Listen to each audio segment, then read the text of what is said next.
अस्सलाम वालेकुम Pakistan, this is Maria Hashmi, you watching my YouTube channel. नाज़रीन, हम बचपन से कुछ मुहावरे सुनते आए हैं कि झूठ के पाँव नहीं होते, सांच को आंच नहीं, हक बातिल पर फाते होकर रहता है अल्लाह की मदद से। तो ये तमाम तर मुहावरे हमने पाकिस्तान के सियासी मैदान में एक्चुअली मैनिफेस्ट होते हुए देखे in the literal sense of the word. कि जब हमने देखा कि मरियम नवाज साहिबा जो बयानियां बनाती थी कि जी हम तो मीडिया की आज़ादी के बहुत बड़े ख्वाहां हैं और हम तो जमहूरियत के चैंपियन हैं, और वो तमाम तर सहाफ़ी हजरात जो नवाज शरीफ के पाकिस्तान के रियासती इदारों पर हमला करने पर जो पाबंदी लग गई पैमरा की तरफ से उन पर, तो उसको बाकायदा चैलेंज करने के लिए हाई कोर्ट पहुंच गए। तो उन तमाम लोगों को अल्लाह ने एक्सपोज कर दिया। मरियम नवाज की जब एक एक करके वो ऑडियोज सामने आना शुरू हुई, जिसको वो मान भी गई बहुत फख्र से कि जी वो मेरी ही ऑडियोज हैं, तो अब वो अगर आप तमाम ऑडियोज को गौर से सुने तो उसमें एक ही मैसेज आपको नजर आता है कि बाय हुक और बाय क्रुक, आर्म ट्विस्टिंग के जरिए किसी ना किसी तरह बस मीडिया को अपनी फेवर में मैनूवर करना है, दैट्स इट। और ये खुलकर उन्होंने कह दिया कि मैंने मीर शकील रहमान जो जियो के ओनर है उनको कह दिया है कि दोनों साइड्स के फैक्ट्स नहीं आपने दिखाने, सिर्फ आपने कहना है कि इमरान खान झूठ बोल रहे हैं। और इसी तरह दुनिया न्यूज का भी उन्होंने कहा, और फिर दुनिया न्यूज के ओनर के हवाले से जिसकी अभी तक कहीं से भी तरदीद नहीं आई, उन्होंने कहा कि मियां आमिर ने कहा कि देखना मैं इसके साथ करता क्या हूं इमरान खान के साथ। सो इस तरह से इन्होंने पाकिस्तान के इदारों को अपाहज कर रखा था। पाकिस्तान की जितनी भी मीडिया तो बहुत बड़ा स्टेट पिलर बन चुका है, तो उसको किस तरह से इन्होंने दीमक की तरह चाटा वो भी हम सबके सामने आ गया।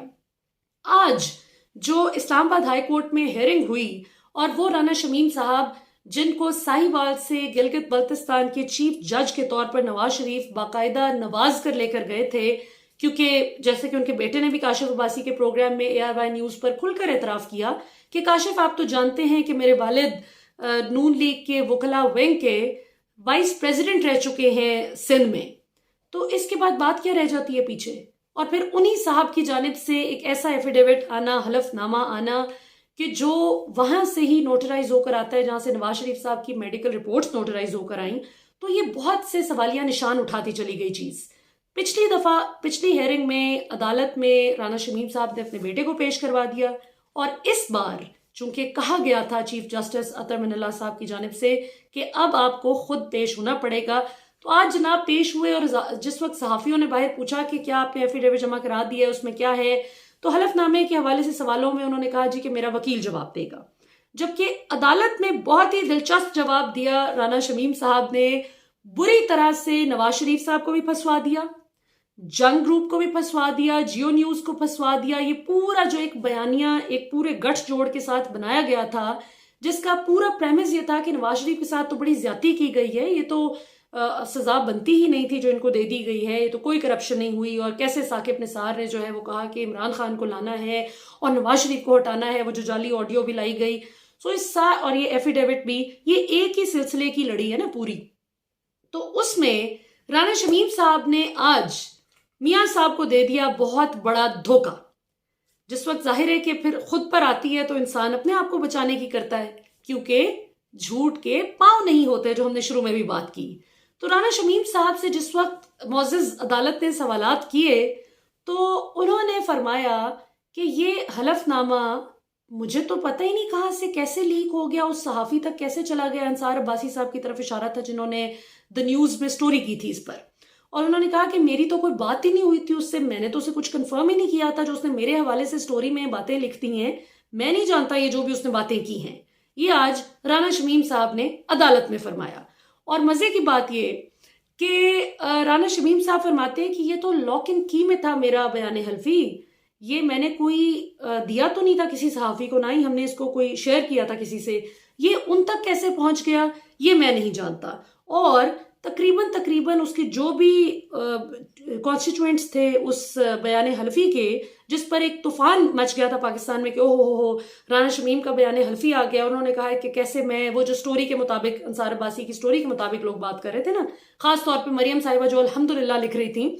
तो वो यही था कि जी नवाज शरीफ के साथ तो ज्यादती हुई, और ये जो साकिब निसार थे इन्होंने खुद कहकर जानबूझकर जो जमानत थी मरियम नवाज की और नवाज शरीफ की, वो जनरल इलेक्शन 2018 से पहले रुकवा दी ताकि ये कैंपेन ना कर सकें और जीत ना सकें इलेक्शन। तो राना शमीम अदालत में कहते हैं कि मैंने तो ऐसा कुछ नहीं कहा, और जो मेरे हवाले से बातें मुझसे मंसूब कर करके की गई इस स्टोरी में, मैं इन बातों से वाकिफ नहीं हूं। तो वो बयान हल्फी जिसकी बुनियाद पर ही सारी बात की गई थी, वो तकरीबन भाईजान उसी से ही मुकर गए। अब ये जाहिर है कि नून लीग के लिए एक बहुत बड़ा धचका है कि जिन पर तकिया कर रहे थे वही जो है अब उनको गोली करवा गए हैं। और मजे की बात यह कि अंसार अब्बासी साहब का भी इस पर मौकफ आ गया है, बड़ा तफसीली मौकफ। उनका ये कहना है कि मेरी बिल्कुल बात हुई थी राना शमीम से, ये झूठ बोल रहे हैं, इन्होंने ही मुझे सब कुछ बताया था, ये क्यों गलत बयानी कर रहे हैं मुझे नहीं पता। लेकिन 14 तारीख को मेरी इनसे बात हुई थी और 15 तारीख को यानी संडे को 14 तारीख को मेरी बात हुई 14 नवंबर, और 15 नवंबर मंडे को मैंने ये स्टोरी की। और मेरी जिस वक्त मैंने स्टोरी के मुताबिक भी वो कहते हैं कि, और ये मैंने भी पढ़ी थी स्टोरी उनकी, तो उसमें लिखा हुआ था कि व्हाट्सएप पर जब उन्होंने रिकन्फर्म करने के लिए कॉल की तो व्हाट्सएप बंद था उनका, फिर रेगुलर नंबर भी बंद आ रहा था। तो जिस वक्त राना शमीम साहब से रब्ता नहीं हो सका, तो अंसार अब्बासी साहब ने स्टोरी में भी मेंशन किया कि एक रेगुलर नंबर से राना शमीम ने उनको मैसेज किया और अपना बताया कि मैं राना शमीम हूँ और इस तरह मेरे भाई का इंतकाल हो गया था तो मैं उधर मसरूफ हूँ ज़रा। तो ये कि मैं बिल्कुल कंफर्म करता हूँ जो बातें मैंने की हैं, ये बिल्कुल आप I can vouch for all of these facts कि जो मैंने आपको बताए हैं। तो अंसार अब्बासी ये कहते हैं कि अब आकर अदालत में राना शमीम ये क्यों बात कर रहे हैं गलत बात, कि उन्होंने मुझे नहीं कहा था, उन्होंने ये तो बताया था सब कुछ जो मैंने मनोअन कह दिया। अब इसमें कुछ लोग ये भी कह सकते हैं कि राना शमीम का सॉफ्टवेयर अपडेट हो गया, लेकिन मुझे जहां तक लगता है ना, क्योंकि सॉफ्टवेयर अपडेट ज्यादातर लोग पाकिस्तान में इस टर्म से मुराद ये है पाकिस्तान में कि जी किसी ने फौज की तरफ से कोई प्रेशर डाल दिया होगा तो फलां शख्स ने अपना बयान बदल लिया। लेकिन जहां तक मुझे ये लगती है ना, जो मेरी असेसमेंट है वो ये कि राना शमीम का ख्याल था कि वो ये झूठ बोलेंगे। द न्यूज़ चूंकि जाहिर है कि बहुत पावरफुल मीडिया एंटिटी है, जाहिर है कि पूरे मुल्क में पढ़ा भी जाता है वाइडली, उसको बड़ी क्रेडिबिलिटी है द न्यूज़ की। तो जाहिर है कि जब जियो न्यूज़ इसको पुश करेगा, फिर दुनिया न्यूज़ भी, अब तो हमें सारा नेक्सस समझ आ गया ना कि जियो न्यूज़, दुनिया न्यूज़ मरियम नवाज के कहने पे चलते हैं। मरियम नवाज अब खुद मान रही हैं कि मैंने ये सब कुछ उनसे करवाती हूँ जो भी नैरेटिव पैडल करते हैं। तो राना शमीम का ये ख्याल था कि चूंकि वो क्या कहते हैं ना, कार खल्क को जुबान खुदा समझो, कि जिस वक्त ये बात आहिस्ता आहिस्ता फैलेगी, बड़े बड़े 2-3 मीडिया हाउसेज इसको उठाएंगे, तो ये नैरेटिव इस कदर वाइड स्प्रेड होगा कि मुझे कोई क्लैरिटी देने की जरूरत ही नहीं पड़ेगी, मुझे किसने पूछना है। उनको ये अंदाजा नहीं था कि इस चीज पर इतना ज्यादा पाकिस्तान में शोर मच जाएगा, अपोजिंग आवाज इतनी स्ट्रांग होगी अवाम की जानिब से, रिजेंटमेंट इतनी स्ट्रांग तरीके से आएगी कि आप 3 साल क्यों चुप रहे, आप सुप्रीम जुडिशल काउंसिल चले जाते, साकिब निसार के खिलाफ आप कोई कार्रवाई करवा सकते थे, आप क्यों खामोश रहे। तो इन चीजों पर चूंकि जजेस ने भी जो है they seem to have taken serious offence, तो इस वजह से अब राना शमीम जो है वो घबरा गए। और अब इमरान खान तो पहले ही कहते हैं कि घबराना नहीं है, तो राना शमीम चूंकि अब घबरा गए हैं तो अब घबराहट में मुझे लगता है कि वो अब इस चीज को डिसोन कर रहे हैं। मेरी असेसमेंट ये कि अंसार अब्बासी दुरुस्त बात कर रहे हैं कि ये सारी बातें उनको राना शमीम ने ही बताई होंगी, अपने से नहीं वो इतनी बड़ी बात कर सकते। अंसार अब्बासी इतने साल हो गए उनको जर्नलिज्म की फील्ड में, हमारी इतनी उम्र नहीं है जितनी उनकी एक्सपीरियंस है, तो ये तो हो सकता है। और ये मुमकिन है कि राना शमीम ने खुद अपनी जो गप्पें लगाई हैं, गलत बातें की हो, गलत बयानी की हो, तो मुमकिन है। लेकिन ये मुमकिन नहीं मुझे लगता कि राना शमीम ने ये बात ना की हो और अंसार अब्बासी ने खुद से ये सारा कुछ अखबार में लिख दिया हो, ये मेरे भी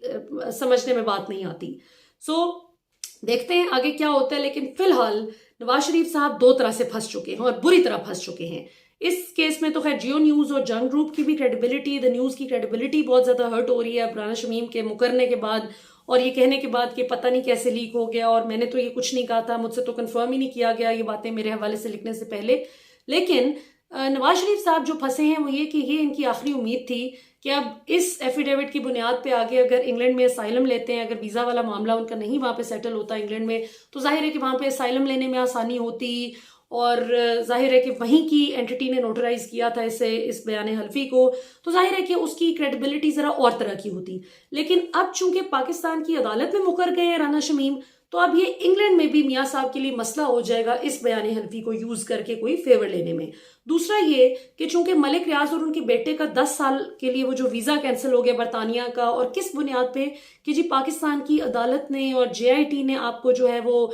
मुजरिम करार दे रहे हैं, वो आप पे केसेस हुए हैं और आप पाकिस्तान की अदालतों के हिसाब से आप जो हैं वो कल्प्रिट हैं। इस बुनियाद पे इंग्लैंड में उन पर जो है सारी कार्रवाई हुई है। तो अब ये मियाँ साहब के लिए जाहिर है कि खतरे की घंटी बज गई है कि पाकिस्तान की अदालतों की तो हम पाकिस्तान की फौज और अदालतों के खिलाफ तो हम टका कर प्रोपेगेंडा करते हैं जब जब वो हमारी मर्जी के खिलाफ चलते हैं, जब जब कोई हमारी गलत बातों पर साथ नहीं देते। जिस तरह बाजवा साहब से क्या मसला है आर्मी चीफ से मियाँ साहब को, पहले दिन से लेके जब से पैनामा आया 2016 में, तब से लेके आज तक एक ही तो मसला रहा है मियाँ साहब का कि बाजवा साहब से उन्होंने कहा था कि आप हमारे केसेस खत्म करने में साथ दें, हमने कोई नहीं करप्शन का जवाब देना, जो लूट मार की है सो की है हमने। तो बाजवा साहब ने कहा कि आपके केसेस है मियाँ साहब, you have to answer for all of these cases, फौज कुछ नहीं करेगी इसमें। और जाहिर है उन्होंने नहीं अदालत के साथ कोई अदालत की कार्रवाई में कोई इंटरफेरेंस की। तो ये वो सारी इनकी जो लड़ाई थी ना, जिसकी बुनियाद पे ये BBC उर्दू और इस किस्म के ये जो कुछ आउटलेट्स हैं जिनकी अपनी कोई सिफर से भी नीचे क्रेडिबिलिटी है, जिनको ये इस्तेमाल करके पाकिस्तान के रियासती इदारों पर कीचड़ उछालते हैं सिर्फ इसलिए कि इनको नाजायज फेवर्स नहीं मिल रही पाकिस्तान के रियासती इदारों से एनी मोर। पहले तो मिलती रही हैं, अब नहीं मिल रही। तो वो चीज मियाँ साहब का बयानिया वो भी बड़ा हर्ट हो रहा है कि अगर मलिक रियाज और उनके बेटे का वीजा 10 साल का बरतानिया कैंसिल हो सकता है और उनको एक मुजरिमाना नजर से बरतानिया सिर्फ इसलिए देख रहा है कि पाकिस्तान की अदालतों में आप पर कार्रवाइयां वगैरह हैं, तो मियाँ साहब के लिए खतरे की घंटी है कि इसका मतलब है कि बयानिया पिट गया फिर मियाँ साहब का कि पाकिस्तान की अदालतों ने ज्यादती की है और ज्यादती करके ये सजा भी दे दी है। और अब राना शमीम के इस बयान के बाद तो बिल्कुल ही इन्ना लिल्ला पढ़ लें, क्योंकि अब पाकिस्तानी अवाम का वक्त है अल्लाह अकबर कहने का। वाकई अल्लाह सबसे बड़ा है और जो शख्स झूठ बोलता है फिर अल्लाह ताला उसके झूठ को बेनकाब करके रहते हैं। अब तक के लिए इतना ही, इंशाल्लाह आपसे अगले प्रोग्राम में फिर मुलाकात होगी। पाकिस्तान जिंदाबाद।